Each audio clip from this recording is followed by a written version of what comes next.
BJP की centre की सरकार खड़ी है और राज्यों की अलग अलग जो एंटी पीपल सरकारें हैं वो खड़ी हैं, उसी के साथ इस देश का लूटने वाला कॉरपोरेट हाउसेज अदानी अंबानी वो भी उनके साथ उस बैकअप पे खड़े हैं ताकि देश के लोगों को एजुकेशन देने से आम लोगों को रोका जा सके और उनको ऐसी दौड़ में धकेला जाए जहां पे वो क्वेश्चन करने का, देश की सरकार की नीतियों को चैलेंज करने का, खुद के लिए शिक्षा, रोजगार, सेहत मांगने का काम है वो ना कर पाए। बीजेपी के द्वारा जिस तरीके से देश को बांटने का कोशिश है, वो न्यू एजुकेशन पॉलिसी के माध्यम से सिलेबस बदल के जो हमला कर रहे हैं वो तो कर ही रहे हैं, बट कल्चरल ऑर्गेनाइजेशंस के नाम पे, कभी युवा वाहिनी के नाम पे, कभी छात्र संगठन के नाम पे, कभी किस नाम पे, वो लोगों के मन में जहर भरने का एक दूसरे के खिलाफ लगातार कार्य है वो किया जा रहा है और अलग अलग शेड में, अलग अलग अम्ब्रेला के तहत वो किया जाता है। अगर इस देश में हिंदुओं का कोई सबसे बड़ा दुश्मन है तो वो बीजेपी पार्टी है, आरएसएस है, क्योंकि वो ना उनके नाम पे राजनीति तो करता है पर उनके लिए एजुकेशन, उनके लिए रोजगार, उनके लिए हेल्थ, उनके लिए घर, उनके लिए सम्मानित जिंदगी उसका व्यवस्था नहीं करता। Comrades, we had our National Council meeting of All India Students Federation in the historic land, revolutionary land of Bengal, in the city of Kolkata. Comrades from across the country, from all the states participated in the National Council in this time. As we all know that the situation of this country, especially for students, this is a big challenge. We are living in such a political juncture. ऐसे मौके पे जब देश के युवा के ऊपर, इस देश के छात्र के ऊपर ना केवल केंद्र की सरकार के द्वारा बल्कि अलग अलग स्टेट में बनी हुई एंटी स्टूडेंट, एंटी पीपल सरकारों की वजह से एक मॉडल के तहत बहुत बड़ा हमला किया जा रहा है, जिसके कलेक्टिव मॉडल के तौर पे उन्होंने नेशनल एजुकेशन पॉलिसी लाके जो policy of centralisation, policy of communalisation and commercialisation of education है, उसको पीक देते हुए नेशनल एजुकेशन पॉलिसी का एक ड्राफ्ट इंडिया के एजुकेशन सिस्टम के सामने और एक फेडरल स्ट्रक्चर पे अटैक करते हुए देश के सामने खड़ा कर दिया। और उसका सपोर्ट में जहां बीजेपी की सेंटर की सरकार खड़ी है और राज्यों की अलग अलग जो एंटी पीपल सरकारें हैं वो खड़ी हैं, उसी के साथ इस देश का लूटने वाला कॉरपोरेट हाउसेज अदानी अंबानी वो भी उनके साथ उस बैकअप पे खड़े हैं ताकि देश के लोगों को एजुकेशन देने से आम लोगों को रोका जा सके और उनको ऐसी दौड़ में धकेला जाए जहां पे वो क्वेश्चन करने का, देश की सरकार की नीतियों को चैलेंज करने का, खुद के लिए शिक्षा, रोजगार, सेहत मांगने का काम है वो ना कर पाए। तो इस दरमियान जब ऑल इंडिया स्टूडेंट फेडरेशन का तमाम राज्य परिषद कोलकाता में बैठा, 2 दिन का भरपूर चर्चा हुआ। उसके पहले दिन कोलकाता के स्टूडेंट्स के द्वारा एक रैली किया गया जिसमें नेशनल काउंसिल का मेंबर्स ने पार्टिसिपेट किया एक मैसेज देने के लिए कि इस देश का वामपंथ, इस देश की वामपंथी छात्र संगठन जो सच में स्टूडेंट्स वेलफेयर के लिए काम करता है और एक बदलवा मॉडल हो, इस देश में एक अल्टरनेटिव मॉडल हो, ये गला सड़ा देश को लूटने वाला कैपिटलिस्ट और फाइनेंस के लेवल पे खड़ा हुआ मॉडल नहीं चलेगा। इस जंक्चर में हम लोगों ने इस देश का राजनीतिक और एजुकेशनल सिचुएशन को डिस्कस करते हुए निर्णय लिए। तो उन निर्णयों में जो सबसे पहला हम इंफॉर्मेशन साझा करना चाहते हैं वो है ऑल इंडिया स्टूडेंट फेडरेशन का 30th नेशनल कॉन्फ्रेंस। जैसा कि हम सब लोग जानते हैं कि किसी भी स्टूडेंट ऑर्गेनाइजेशन के लिए और तमाम संगठनों के लिए नेशनल कॉन्फ्रेंस है वो बहुत बड़ा इवेंट और एक ऐतिहासिक इवेंट होता है। उससे पहले तमाम स्टेट कॉन्फ्रेंसेस, डिस्ट्रिक्ट कॉन्फ्रेंसेस को होना होता है। तो हमारा 30वां राष्ट्रीय सम्मेलन इस बार बेगूसराय की धरती पे ऐतिहासिक, इनकलाबी, वामपंथ और वाम विचारधारा को आगे बढ़ाने वाली उस लाल धरती के ऊपर बिहार में बेगूसराय में हम लोग अपना जो नेशनल कॉन्फ्रेंस है जून के महीने में करेंगे, जिसमें देश भर का चुना हुआ डेलीगेट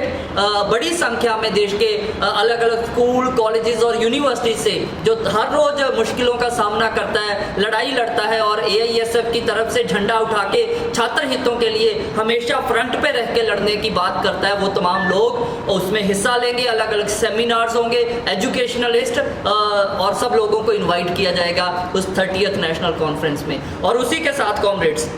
ये जो 30th नेशनल कॉन्फ्रेंस होगा उससे पहले तमाम, क्योंकि ये इतना बड़ा देश है उतनी ही बड़ी समस्याएं हैं और हर स्टेट का अलग अलग लेवल का समस्या है, वो इंजीनियरिंग स्टूडेंट्स हो, वो ह्यूमैनिटीज़ का स्टूडेंट हो, वो मेडिकल का स्टूडेंट हो, तमाम तरह के स्टूडेंट्स के सामने एक ऐसा जाल बिछाया इस देश की सरकार ने एक यूनिफॉर्म मॉडल के नाम पे कि हम लोग नेशनल एजुकेशन पॉलिसी के खिलाफ ऑल इंडिया स्टूडेंट फेडरेशन की तरफ से एक पॉलिसी प्रपोज करने के लिए इस नेशनल काउंसिल में आगे बढ़े। वो हमारा पहले का एक डिसीजन था। हम लोग एक कंक्रीट फॉर्म की तरफ लगातार बढ़ रहे हैं कि against national education policy there should be people's policy of education. लोगों का शिक्षा का मॉडल क्या हो, उसमें तमाम तरीके के दुनिया भर के मॉडल्स को स्टडी करते हुए एक बात उसमें तय है कि वो मॉडल सरकारी शिक्षा देने के लिए, पब्लिक सेक्टर का एजुकेशन देने के लिए, सबको सामान्य स्कूल प्रणाली के तहत एजुकेशन देने के लिए काम करेगा। और तमाम जो कॉर्पोरेट हाउसेज एजुकेशन को इंडस्ट्री बना के लूटना चाहते हैं, education should not be for sale, this is our basic understanding. Education से पैसा नहीं कमाया जा सकता। एजुकेशन में सरकारों को इन्वेस्ट करना होता है ताकि सोसाइटी ओवरऑल ग्रो करते हुए आगे जाके फ्यूचर में काम कर सके। तो उसके लिए पीपल्स पॉलिसी ऑफ एजुकेशन के ऊपर हम लोग नेक्स्ट मंथ में एक बुकलेट निकाल रहे हैं, what is our understanding of public education and how in India with various identities, with various indigenous people, with various tribes, Dalits and all the kind of identities, how we can move forward, what can be the model, and that we are telling you that cannot be a uniform model for all the country. We will have to look for the differences of the people, those differences which are based on the geographical position, based on the economic condition of the people, based upon the conditions of people in which people are living for centuries. तो उनको सबको ध्यान में रखते हुए कैसे लोगों को एक स्तर का एजुकेशन तक लाया जा सकता है। तो we will be coming up with people's policy of education. और उसी के साथ साथियों, आज के टाइम पे आरएसएस के द्वारा, बीजेपी के द्वारा जिस तरीके से देश को बांटने का कोशिश है, वो न्यू एजुकेशन पॉलिसी के माध्यम से सिलेबस बदल के जो हमला कर रहे हैं वो तो कर ही रहे हैं, बट कल्चरल ऑर्गेनाइजेशंस के नाम पे, कभी युवा वाहिनी के नाम पे, कभी छात्र संगठन के नाम पे, कभी किस नाम पे, वो लोगों के मन में जहर भरने का एक दूसरे के खिलाफ लगातार कार्य है वो किया जा रहा है। और अलग अलग शेड में, अलग अलग अम्ब्रेला के तहत वो किया जाता है। हम लोग उस अटैक को काउंटर करने के लिए, ताकि इस देश का युवा झंडा उठा के जब चले तो वो ये ना बोले कि मैं इस देश का हिंदू हूँ या मैं इस देश का मुसलमान हूँ और हम सब अलग हैं। जब वो झंडा उठाए इस देश का तो वो चलते हुए कहे कि ये हिंदुस्तान सब लोगों का है, इसकी मिट्टी में सब लोगों का खून शामिल है। तो उसके लिए ये बीजेपी आरएसएस का जो आज डिवीजन वाला पॉलिटिक्स है, जो स्टूडेंट्स में डिवीजन, यूथ में डिवीजन, धर्म के नाम पे, जाति के नाम पे डिवीजन है, हम लोग चाहते हैं कि इस देश का जो नया लोग है, जो स्कूल बेस्ड, जो स्कूल में पढ़ने वाला छात्र है, वो भगत सिंह को जाने, वो सावरकर को भी जाने, लेकिन उसको पता हो सावरकर का इस देश की आजादी में क्या रोल रहा। भगत सिंह जब शहादत दे रहा था तो उसी समय आरएसएस के लोग अंग्रेजों से माफी मांगने का काम कर रहे थे। उनको पता होना चाहिए इस देश में जो आज़ादी के लिए लड़ा वो बंगाल का लोग भी है, वो तमिलनाडु का लोग भी है, वो उसमें पंजाब का लोग भी है, वो ऊपर जम्मू कश्मीर तक सब लोगों ने शहादत दिया। और वो कौन लोग हैं? वही देशभक्त लोग हैं। जब देशभक्ति का डेफिनेशन को चेंज किया जा रहा है, जब देशद्रोह का मेडल है हर किसी के गले में डाला जा रहा है, तो इस देश के युवा को एक क्लियर कट फैसला करना पड़ेगा, इस चीज़ को जानना पड़ेगा कि देशभक्तों और गद्दारों में क्या फ़र्क होता है। और बीजेपी इस चीज़ को भली बात जानती है। इस देश में तमाम लोग, तमाम एलाई पार्टीज ऑफ बीजेपी, उनको भी इस चीज़ के बारे में भली बात मालूम है कि किस तरीके से उन पार्टियों ने, उनका फाउंडेशन ने देश के स्वतंत्रता संग्राम के खिलाफ काम किया। और दूसरी तरफ हाथों में हाथ लिए हुए चंद्रशेखर आजाद हो,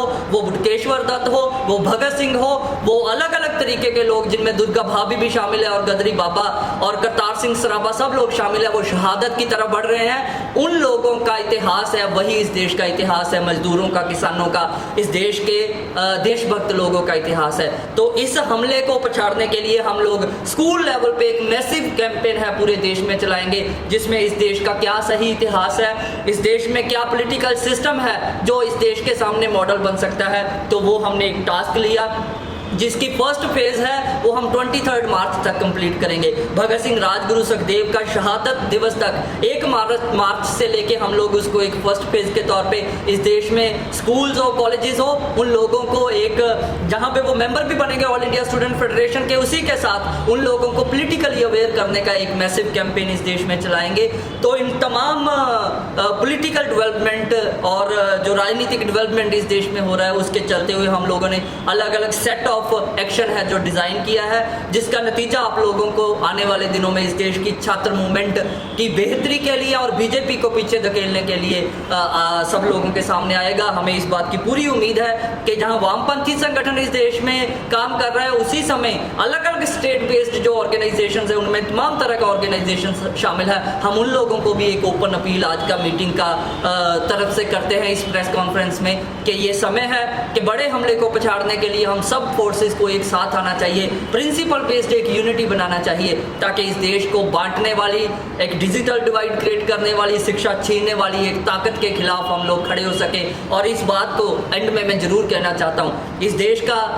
राजनीतिक पार्टी जो आज सत्ता नशीन है वो एक दावा करते हैं कि वो मेजॉरिटी का पार्टी है, और जब वो मेजॉरिटी बोलते हैं तो वो कहते हैं क्योंकि हिंदू इस देश का मेजॉरिटी है धर्म के नाम पे, तो हम लोग उनका पार्टी है। हम लोग इस मीटिंग से ये संदेश देना चाहते हैं, अगर इस देश में हिंदुओं का कोई सबसे बड़ा दुश्मन है तो वो बीजेपी पार्टी है, आरएसएस है, क्योंकि वो ना उनके नाम पे राजनीति तो करता है पर उनके लिए एजुकेशन, उनके लिए रोजगार, उनके लिए हेल्थ, उनके लिए घर, उनके लिए सम्मानित जिंदगी उसका व्यवस्था नहीं करता। चाहे वो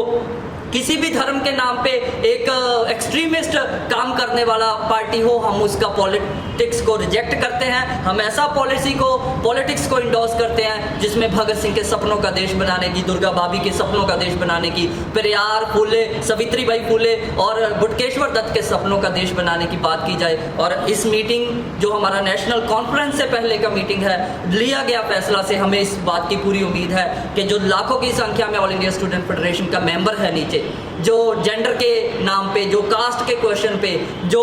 क्लास के क्वेश्चन पे अलग अलग तरीके से खुद को ट्रेन करते हुए देश की छात्र राजनीति को आगे लेके जा रहा है, वो इस हमले को पछाड़ेगा, इनकलाब के रास्ते पे आगे बढ़ेगा। और वो इस बात के लिए भी लड़ेगा कि जब सच सामने लाने के लिए बीबीसी का कोई डॉक्यूमेंट्री सामने आ रहा हो तो इस देश के हुक्मरानों को ये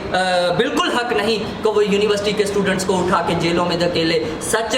कल भी सच था, आज भी सच है, और उस सच को कोई भी जुटला नहीं सकता। जो दंगई हैं वो दंगई रहेंगे, जो देशभक्त हैं उनको अपना काम करते हुए देश की आबो हवा को बदलने के लिए संघर्ष और तेजी से करना होगा, और ऑल इंडिया स्टूडेंट फेडरेशन उसके फोर फ्रंट पे रहेगा। इन्हीं बातों के साथ धन्यवाद साथियों।